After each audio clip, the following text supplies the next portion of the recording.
आता मुद्दा परिपक्वतेचा आलेला आहे, त्यामुळे या विधानाच्या अनुषंगानं न बोललेलं बरोबर यथावकाश त्याच्यावर जरूर मी योग्य ती टिप्पणी करेन. सुनेत्रा पवारांचा आपल्याला फोन आला होता माघारी येण्यासंदर्भात. काल आपण तिथे गेला नव्हता.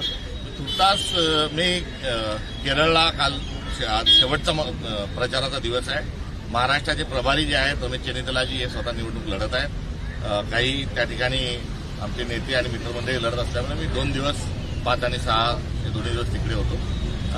या संदर्भात मी लवकरच पक्षाची जी भूमिका आहे ती मी आपल्या सगळ्यांसमोर विचार करेल.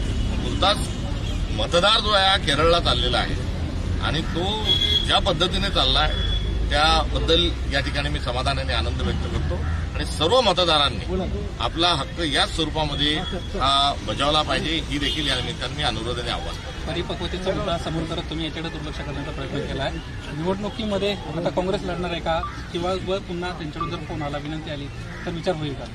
तुर्तास केरळचा मतदान हा आपल्या गावाकडे जात असताना त्याला प्रवास सुखाचा त्याचा हो, शांततेचा हो ही शुभेच्छा आणि या गाडीला झेंडी दाखवायसाठी आलेलो आहे. या संदर्भातच लवकरच मी पक्षाची भूमिका ही विषद करेन.